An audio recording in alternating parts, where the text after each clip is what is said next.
Hello student. तो हम लोग बात कर रहे थे क्वेश्चन की। प्रॉब्लम नंबर 3 के बारे में हम लोग देख रहे थे, जो कि काफ़ी इम्पोर्टेंट प्रॉब्लम है एग्जामिनेशन पॉइंट ऑफ व्यू से। आपके हो सकता है कि ये क्वेश्चन आपके एग्ज़ाम्स में आ जाएं। This is very very important problem and it's 6 marks problem. 6 number का ये क्वेश्चन आता है और इसमें है कुछ नहीं, बस एक बार आप बना लेंगे तो ईज़िली आप इसको सॉल्व कर सकते हैं।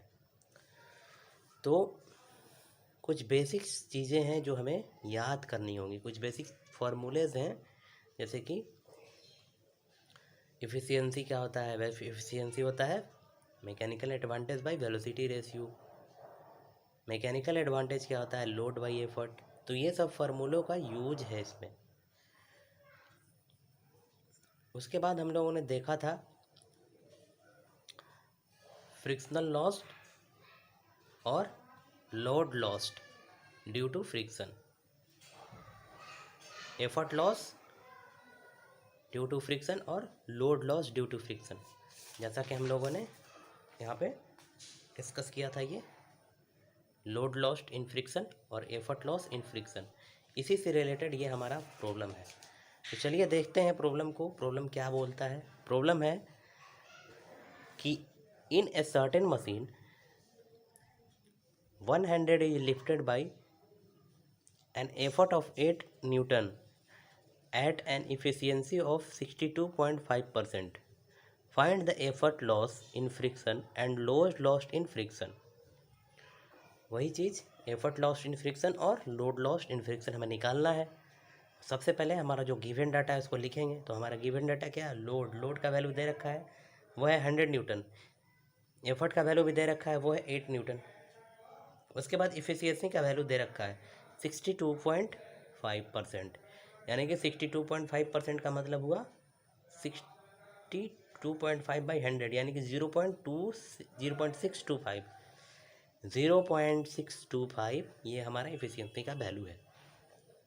अब हमें बेसिकली इस क्वेश्चन में करना क्या है, इस क्वेश्चन में हमें जो है लोड लॉस्ट और एफर्ट लॉस निकालने हैं।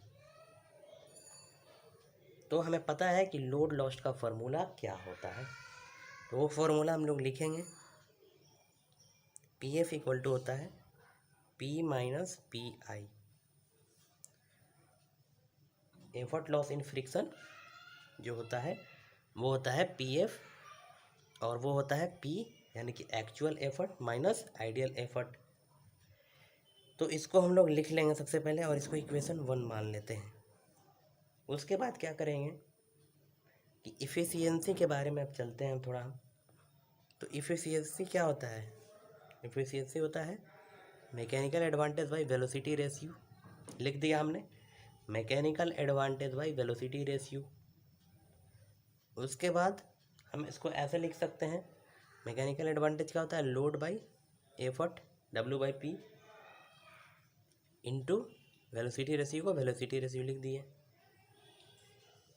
तो यहाँ से जो है वेलोसिटी रेशियो का वैल्यू जो आता है, अगर क्रॉस मल्टीप्लिकेशन कर दें तो वेलोसिटी रेशियो का वैल्यू क्या हो जाएगा, W by P into efficiency. W by P into efficiency हो जाएगा। अब हम वैल्यू को लिख देंगे। डब्लू का वैल्यू दे रखा है 100 न्यूटन, 100। पी का वैल्यू दे रखा है 8। इफिशियंसी का वैल्यू दे रखा है 0.625। तो यहाँ से अगर हम बात करें वेलोसिटी रेशियो की, तो वो हमारा वैल्यू आएगा, इसको कैलकुलेट जब करेंगे कैलकुलेटर में पुट करके, तो हमारा वैल्यू आएगा 20, यानी कि वी आर का वैल्यू, वेलोसिटी रेशियो का वैल्यू हमारा आया 20। अब हम क्या करेंगे, ये हमने कहाँ से लिखा पता है ना, efficiency mechanical advantage by velocity ratio. और मैकेनिकल एडवांटेज क्या होता है, यहाँ लिख लो ब्रैकेट में, mechanical advantage equal to W by P.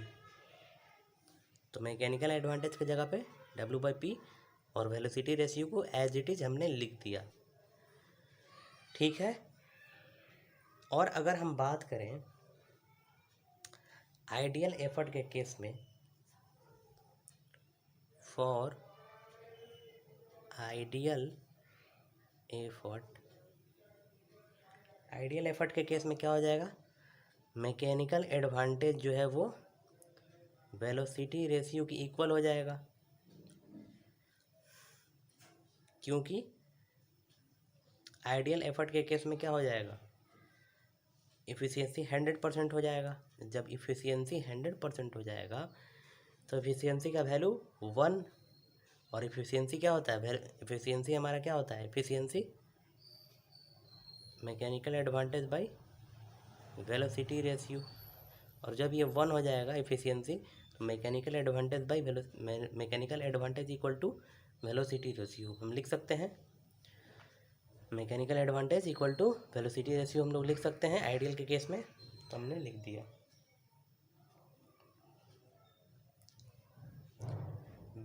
अब ये हमने क्यों लिखा, because ideal effort ideal machine में होगा, आइडियल एफर्ट जो होगा वो आइडियल मशीन में होगा, और जब आइडियल एफर्ट आइडियल मशीन में होगा तो इफ़िशियंसी क्या हो जाएगा, 100%।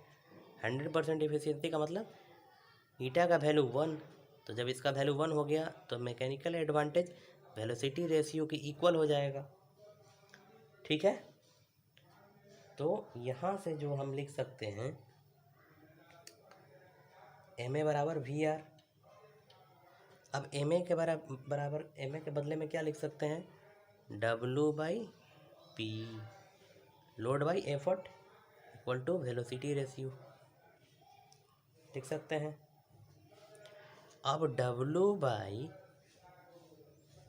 वी आर इसको इधर भेज दिए, इसको लिख सकते हैं पी आई आइडियल एफर्ट, क्योंकि आइडियल का केस है, क्योंकि एफिशिएंसी 100% था, तो यहाँ से W by P equal to V R, और डब्लू बाई इसको वी आर को यहाँ भेज दिए, तो W by V R equal to P I लिख सकते हैं।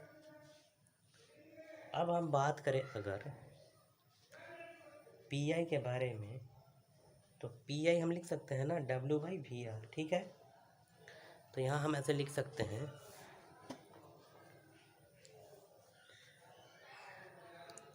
आइडियल एफर्ट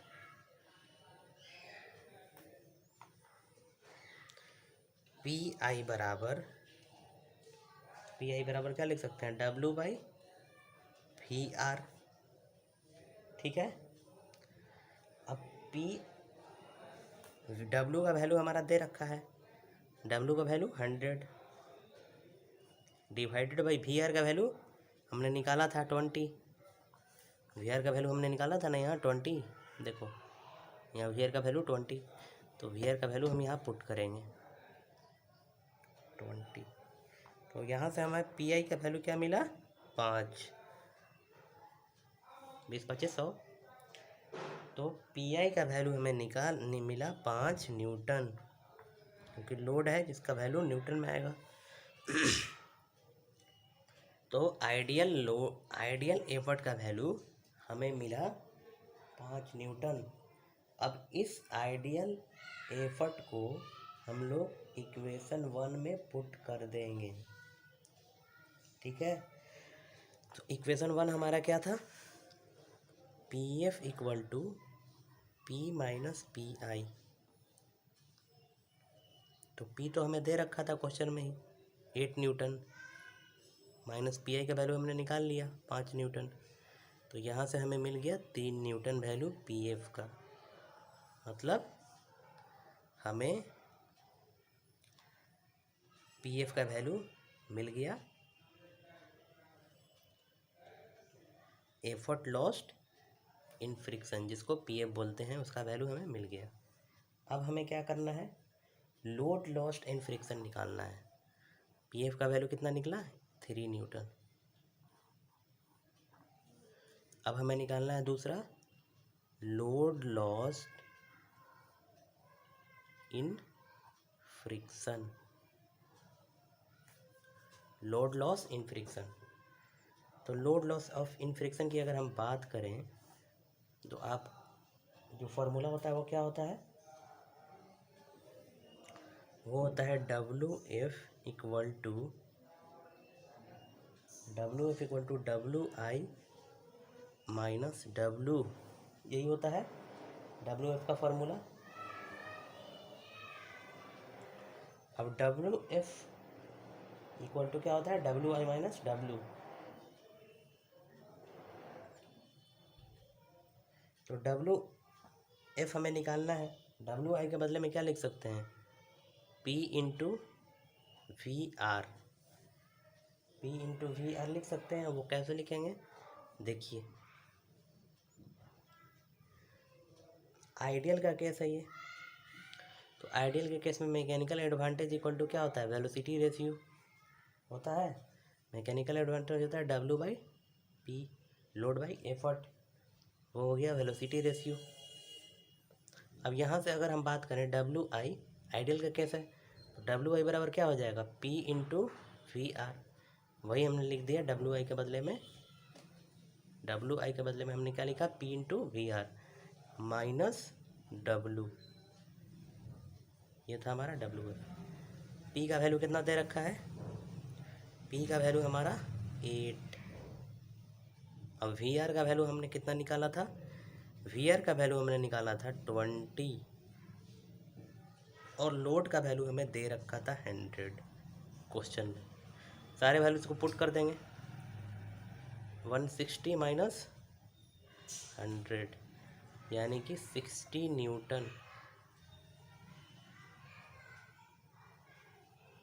60 न्यूटन हमारा डब्ल्यू एफ का वैल्यू आया। 60 न्यूटन, डब्ल्यू एफ बराबर 60 न्यूटन। तो इस तरीके से हम लोग क्वेश्चन को सॉल्व करते हैं। ये काफ़ी अच्छा क्वेश्चन था, अगर देखा जाए तो इसी तरह का क्वेश्चन आपको आएगा एग्ज़ाम में। आई होप कि ये क्वेश्चन समझ में आया होगा। सारे फॉर्मूलेज जो है दिमाग में होने चाहिए, तभी ये क्वेश्चन बनेंगे। Thank you.